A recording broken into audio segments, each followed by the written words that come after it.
Imaginemos por un momento la siguiente situación.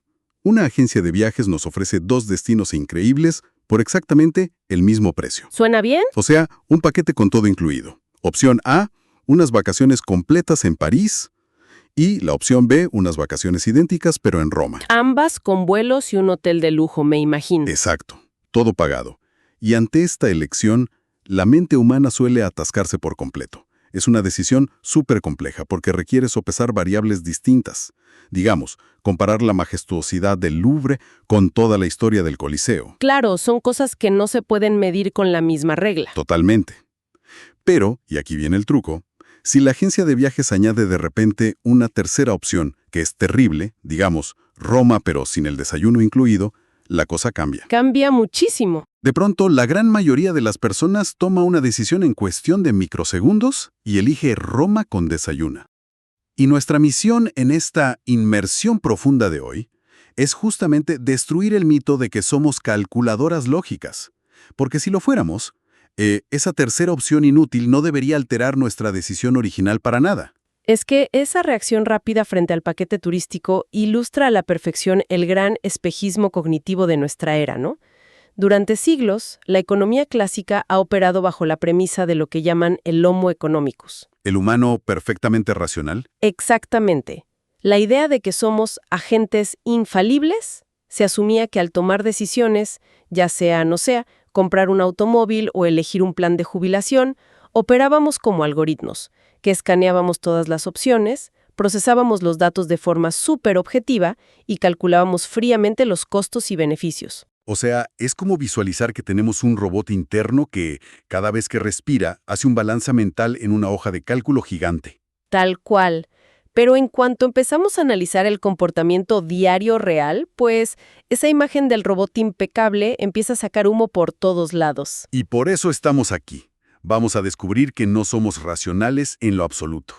Pero, y esto es lo más fascinante, nuestra irracionalidad no es un caos impredecible. Para nada. Sigue patrones, sigue reglas ocultas que son súper específicas. Y para desentrañar todas estas reglas, hoy traemos una pila de fuentes increíble. Empezaremos explorando los conceptos de un libro clásico, Predictably Irrational. Conocido en español como Las trampas del deseo. Exacto, del psicólogo Dan Ariely. Pero bueno, la ciencia no se detiene, así que vamos a someter esos conceptos al rigor actual, contrastándolos con estudios científicos recientes publicados entre 2020 y 2025. Porque entender esta, digamos, irracionalidad predecible no es solo un dato curioso para una charla. Es el primer paso vital para que quienes nos escuchan puedan tomar el control real de sus finanzas, su ética y sus decisiones diarias. Si ignoramos cómo funciona el cerebro, terminamos tropezando con la misma piedra una y otra vez. Así que entremos de lleno. Si esa premisa de que evaluamos todo de forma absoluta es falsa, la primera pregunta es, ¿cómo calcula realmente la mente el valor de las cosas? Esa es la pregunta del millón. Porque si no tenemos esa hoja de cálculo interna para saber exactamente cuánto vale un teléfono o una taza de café, ¿qué mecanismo usamos para decidir si algo es una ganga o un robo a mano armada? Bueno, el mecanismo principal es el contexto. Nuestro cerebro es literalmente un adicto a las comparaciones relativas. A comparar lo que tiene enfrente. Exacto. Ariely demuestra que los seres humanos rara vez elegimos las cosas en términos absolutos, porque evaluar el valor intrínseco de algo requiere un esfuerzo mental colosal. O sea, no tenemos un medidor universal de valor en la cabeza. No existe. En su lugar, la mente busca la salida fácil. Se fija en la ventaja relativa de una cosa sobre otra que esté ahí mismo, disponible en el entorno. Volviendo al ejemplo de la luna de miel, eso explica por qué el cerebro colapsa al comparar París y Roma. Son ciudades únicas. Es ambiguo. Claro, a la mente no le gusta la ambigüedad. Pero al meter esa tercera opción, Roma sin desayuno, cambia todo el panorama. Nadie en su sano juicio va a pagar lo mismo por un viaje que no incluye la comida. Y ese es justamente el concepto que en economía conductual llamamos el efecto señuelo. El propósito de esa tercera opción, la que es mala, jamás fue que alguien la comprara. Solo estaba ahí para hacer bulto. Estaba ahí para crear una comparación asimétrica. Hace que Roma con desayuno parezca una oferta, wow, absolutamente irresistible.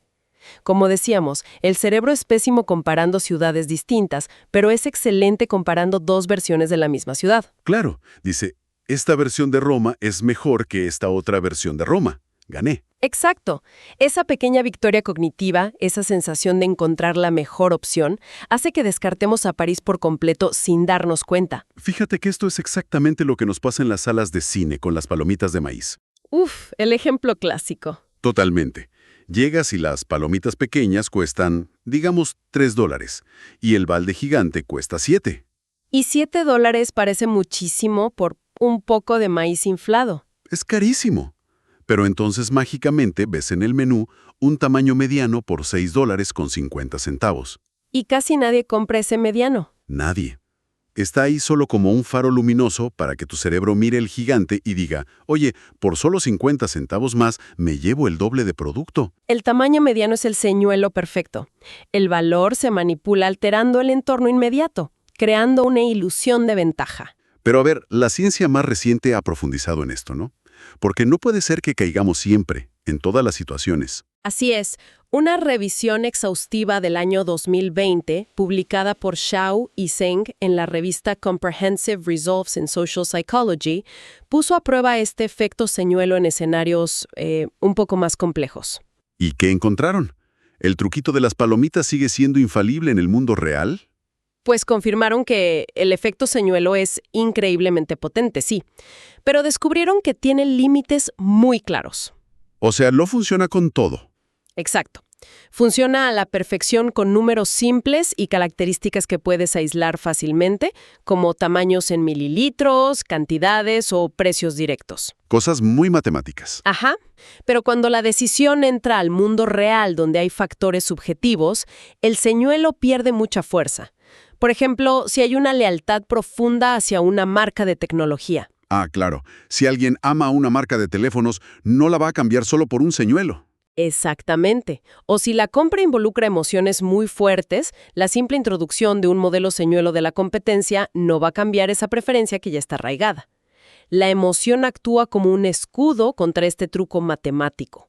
Interesante. Pero aquí me surge una duda genuina pensándolo desde la evolución humana. Si este efecto señuelo es tan evidente, o sea, casi infantil cuando lo analizamos en frío, ¿por qué no nos salta una alarma en la cabeza al ver el tamaño mediano en el cine?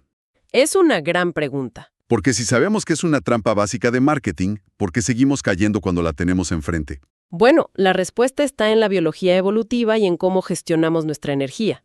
Piensa que el cerebro consume como el 20% de toda la glucosa del cuerpo. Es un motor que gasta muchísimo. Demasiado. Imagínate si tuvieras que evaluar el valor real e intrínseco de cada producto en el supermercado. Requeriría un nivel de energía y tiempo que te dejaría exhausto. Quedaríamos paralizados en el pasillo de los cereales. Literalmente.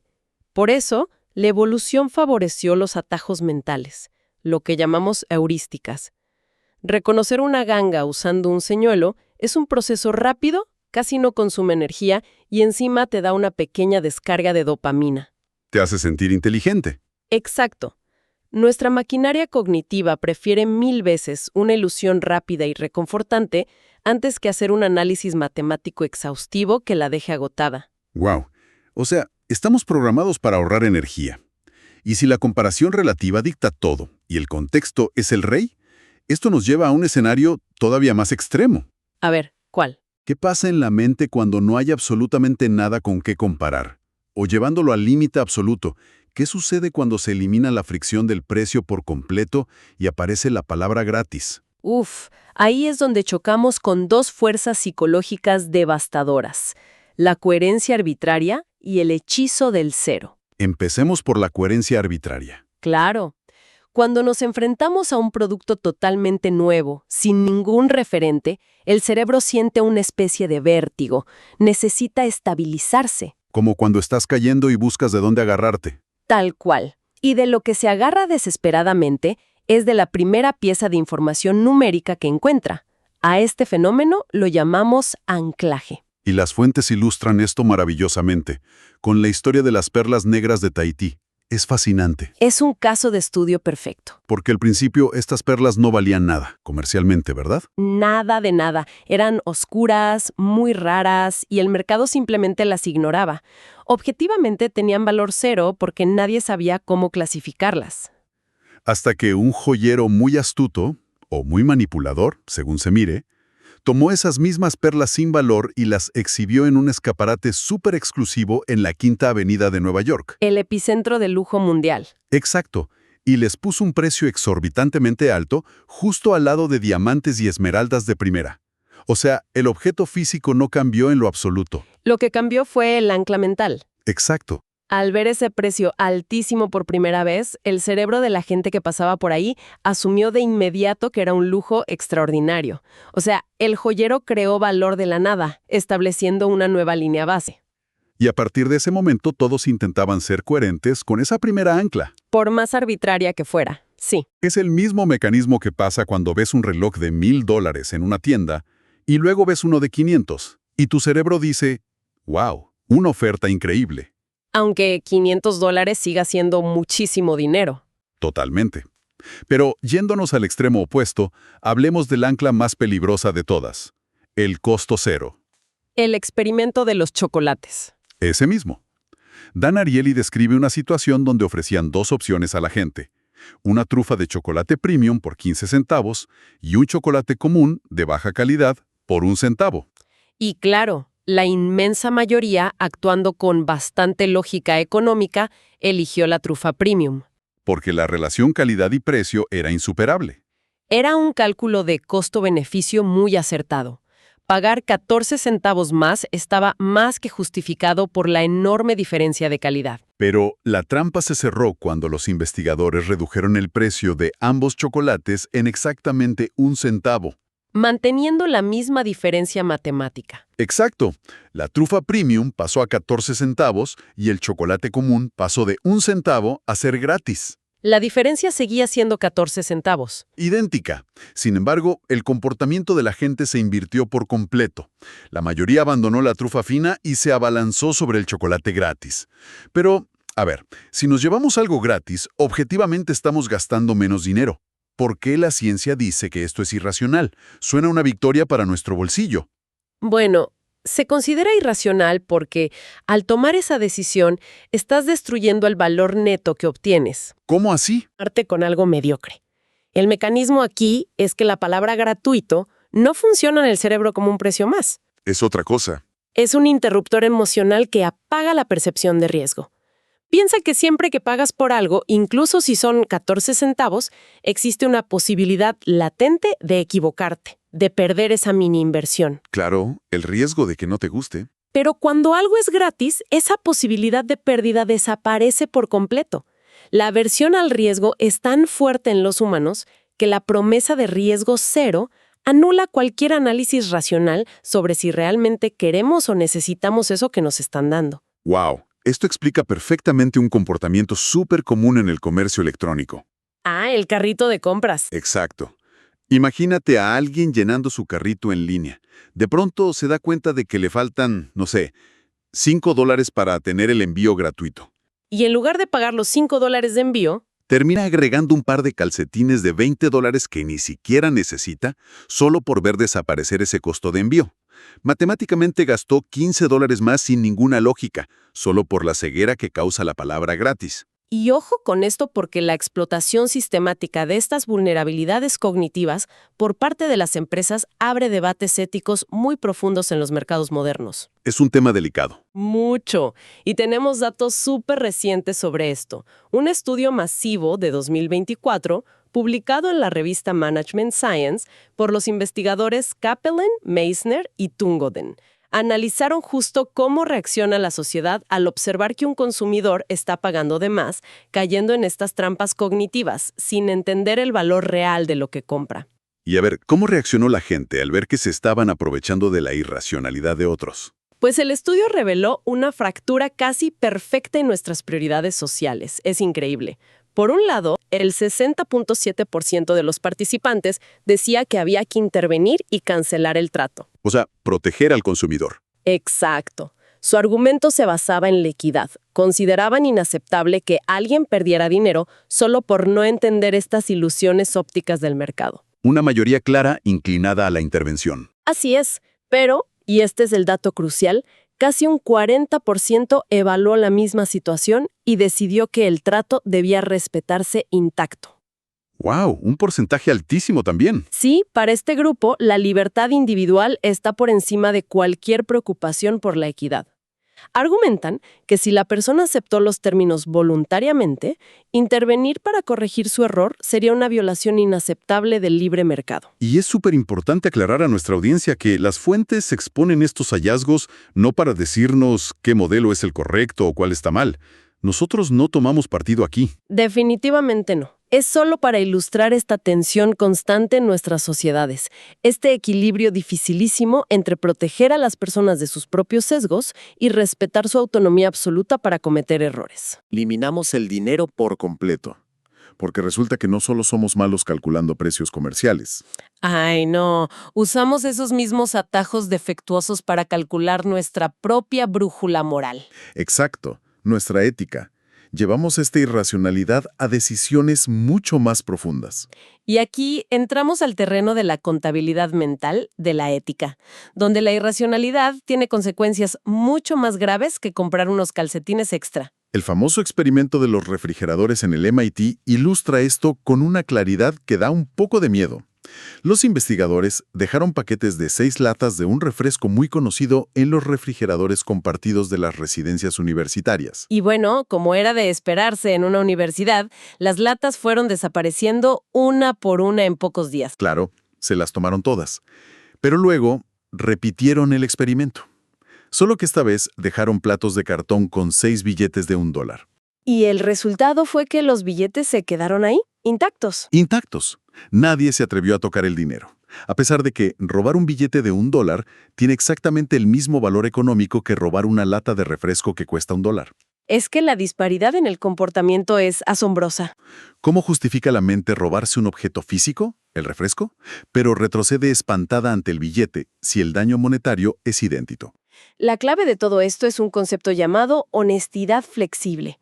Y está súper ligado a lo que llamamos distancia psicológica. A ver, explícanos eso de la distancia. Fundamentalmente, las personas necesitamos mantener una imagen positiva de nosotras mismas. Necesitamos mirarnos al espejo y decir, soy una persona íntegra. Nadie quiere sentirse un ladrón. Exacto. Pero al mismo tiempo, también queremos obtener los beneficios de hacer un poquito de trampa. Así que la mente resuelve esta contradicción midiendo la distancia entre la acción y el dinero real. O sea, robar un billete es un robo directo. Directo. No hay forma de que el cerebro invente una narrativa para justificarlo sin dañar tu autoimagen. Eres un ladrón y punto. Pero tomar un refresco, Tomar un refresco de un refrigerador, o llevarte un bolígrafo de la oficina, o exagerar un poquito un informe de gastos, se siente distante del robo monetario. La mente lo disfraza como un préstamo temporal o un beneficio menor sin importancia. Hacemos trampa hasta el punto exacto en el que aún podemos mantener la ilusión de que somos buenas personas. Exactamente. Esa es la honestidad flexible. Ahora, sabiendo que nuestra moralidad es tan moldeable frente a esa distancia psicológica, ¿existe alguna forma de frenarla? ¿Cómo hacemos para que la mente deje de autoengañarse tan fácil? Pues las investigaciones mostraron que introducir un recordatorio ético en el momento preciso altera nuestro comportamiento de forma radical. Un recordatorio ético. Sí, te cuento. En otro experimento, le pidieron a un grupo de estudiantes que intentaran recordar los 10 mandamientos justo antes de hacer una prueba de matemáticas, donde tenían la oportunidad perfecta para copiar sin que nadie los viera. ¿Y el simple hecho de intentar recordar un texto religioso tuvo impacto en si hacían trampa o no? Un impacto total. El nivel de trampa se redujo a 0. A 0. ¡Wow! Y lo más revelador de todo es que este efecto fue igual de fuerte entre quienes solo pudieron recordar 1 o 2 mandamientos. Claro, nadie se acuerda de los 10 completos. Exacto. E incluso funcionó entre participantes que se declaraban abiertamente ateos. ¿En serio? ¿Entonces no tenía nada que ver con la religión en sí? Para nada. El mecanismo dependía del acto cognitivo de traer un marco de referencia ético a tu memoria de trabajo, justo en el momento de tomar la decisión. Ese recordatorio simplemente elimina el espacio de ambigüedad que el cerebro necesita para justificar esas pequeñas infracciones. Fascinante. Y fíjate que esta maleabilidad mental también rige cómo interactuamos con otras personas, porque operamos bajo dos sistemas muy distintos, las normas sociales y las normas de mercado. Uy, este contraste es buenísimo. Sí, las fuentes mencionan el caso de unos abogados a quienes una organización benéfica les pidió un favor. Les pidieron reducir su tarifa habitual a $30 por hora para ayudar a jubilados de bajos ingresos. Y los abogados dijeron que no, de manera bastante categórica. Rotundamente no, pero la organización, al ver el fracaso, cambió de estrategia. Les preguntaron si estarían dispuestos a hacer exactamente el mismo trabajo, pero esta vez de forma totalmente gratuita, como labor comunitaria o pro bono. Y ante esa segunda propuesta aceptaron masivamente. Es loquísimo. Es que eso expone cómo navegamos por dos mundos que tienen reglas totalmente incompatibles.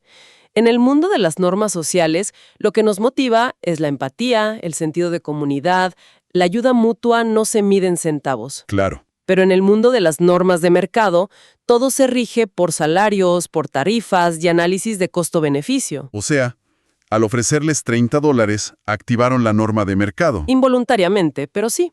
Los abogados vieron esa cifra fría, $30, y concluyeron que su tiempo profesional valía muchísimo más que eso. Se sintieron subestimados. Pero al pedirles el trabajo gratis. Al pedirlo gratis, activaron la norma social, apelaron a su sentido de responsabilidad cívica, les permitieron verse a sí mismos como estos pilares honorables de la comunidad. Es una distinción súper clara. O sea, introducir dinero por poco que sea, contamina y destruye la norma social. Es como si le pido a una amistad que me ayude con una mudanza súper pesada, un sábado por la tarde.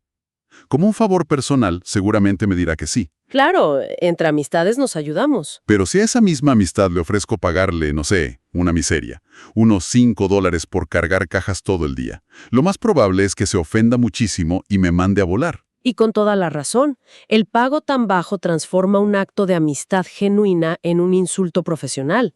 El dinero reescribe el código de la interacción. Y ojo, cuando esta misma irracionalidad, esta mezcla de autoengaño y evaluaciones defectuosas, se traslada a decisiones de alto impacto como las finanzas a largo plazo, la cosa se pone crítica.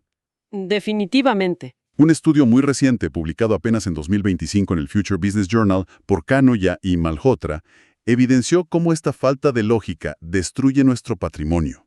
Hablan mucho de los sesgos al invertir, ¿no?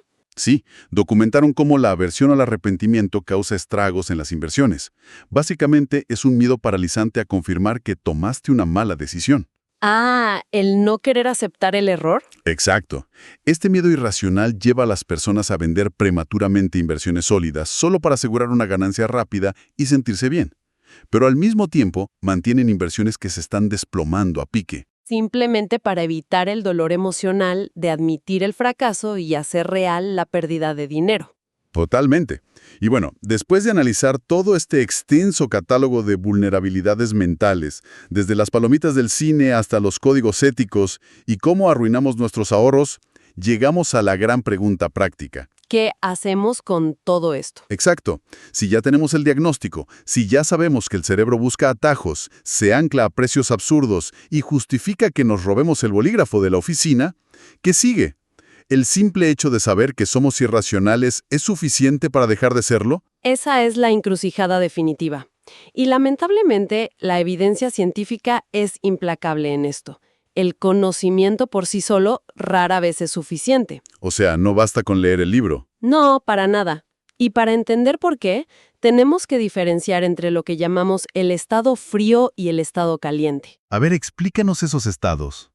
Todo lo que hemos analizado hoy, tú y yo aquí sentados, lo estamos asimilando en un estado frío. Es un estado caracterizado por la calma, el pensamiento abstracto, la lógica.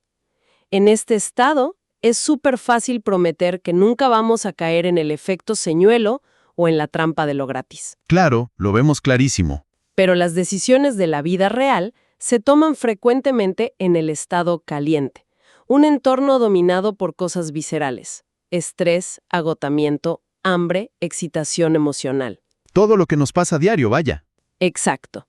Cuando esos factores viscerales se apoderan de tu sistema nervioso, la corteza prefrontal, que es la sede del razonamiento lógico, queda totalmente relegada. Y todo este conocimiento teórico maravilloso se evapora. Es tal cual lo que pasa cuando uno decide empezar una dieta, ¿no? En un estado frío, digamos el domingo en la tarde, planificas tu semana estricta con una convicción y una lógica matemática perfectas. Sí, te sientes invencible. Pero esa estructura mental racional desaparece por completo el martes por la noche, en un estado caliente, cuando estás muerto de hambre, estresado por el trabajo y tienes un pastel de chocolate enfrente. Exacto. La biología más primitiva simplemente secuestra tu capacidad de pensar a largo plazo. Es una ilustración perfecta. Y como la fuerza de voluntad es un recurso tan volátil que depende de cómo te sientas físicamente, la ciencia conductual propone una estrategia diferente. ¿Cuál es la solución entonces? El autocontrol por diseño. Autocontrol por diseño. ¿Suena bien? La premisa es aceptar nuestra inevitable debilidad futura y alterar el entorno en el presente. Si sabes que el pastel de chocolate le va a ganar a la lógica en un estado caliente, la única defensa real es asegurarte de que no haya pastel de chocolate en tu casa. Cero tentaciones. A nivel práctico con el dinero, por ejemplo, esto significa crear barreras arquitectónicas contra tus propios impulsos, configurar transferencias automáticas a cuentas de ahorro el día que te pagan, para que ese dinero ni siquiera esté disponible. Ojos que no ven, corazón que no gasta. Exacto. Usar bloqueadores de aplicaciones en el celular para no entrar a esas tiendas que explotan ofertas de tiempo limitado. O imponerte plazos externos muy rígidos que no puedas modificar cuando llegue el estrés. O sea, se trata de construir diques de contención fuertes mientras brille el sol, para cuando inevitablemente llegue la tormenta emocional. Esa es la metáfora perfecta. Ahora, antes de concluir este análisis, creo que es indispensable, por honestidad intelectual, abordar un aspecto fundamental sobre la evolución de estas investigaciones, particularmente con los trabajos originales de Dan Ariely. Totalmente de acuerdo. Hay que hablar del elefante en la habitación. La ciencia exige transparencia. Es un punto ineludible. En la última década, disciplinas como la psicología social y la economía conductual han atravesado un proceso muy riguroso conocido como la crisis de replicación. Una especie de auditoría general a la ciencia. Así es. Y durante este escrutinio, algunos conjuntos de datos muy específicos, pertenecientes a experimentos pasados de Ariely, han sido fuertemente cuestionados metodológicamente. Esto ha generado debates profundos sobre las prácticas de recolección de datos en esos casos. Es importante mencionarlo. Sin embargo, y las fuentes recientes que revisamos hoy lo dejan muy claro, estas controversias sobre datos específicos de un autor no invalidan los pilares de toda una disciplina. Para nada. Es crucial entender que cientos de laboratorios independientes en todo el mundo, usando metodologías actualizadas como los estudios que citamos de esta misma década, han puesto a prueba y confirmado repetidamente la existencia de estos sesgos. Exactamente.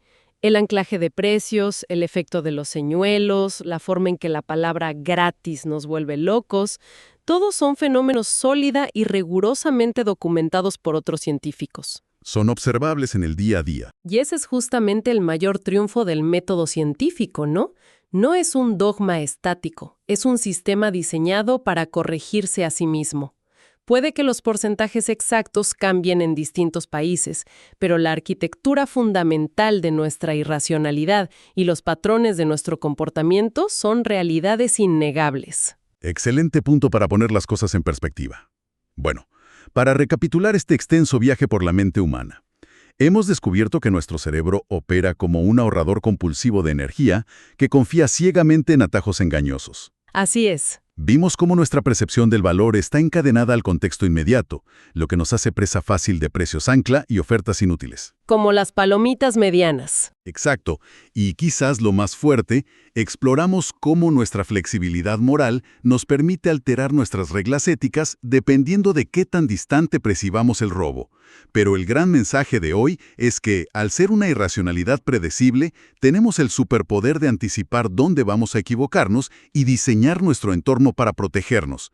Y para cerrar nuestra inmersión de hoy, me gustaría dejar una idea final sobre la mesa, para que quienes nos escuchan la mastiquen a lo largo de la semana. Adelante, ¿cuál es esa idea? Pensándolo a fondo, Si asumimos que nuestra irracionalidad obedece a fórmulas matemáticas tan predecibles y observamos cómo las corporaciones tecnológicas y los estrategas de mercado estructuran meticulosamente nuestros entornos para activar esos mecanismos, la pregunta que queda flotando es fuerte. A ver, ¿Hasta qué punto los gustos, las necesidades urgentes y los deseos más profundos que sentimos todos los días nos pertenecen realmente?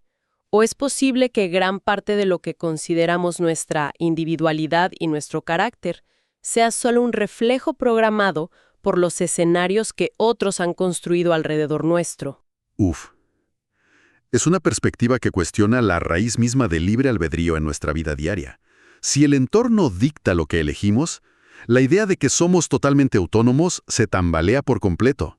Da mucho que pensar.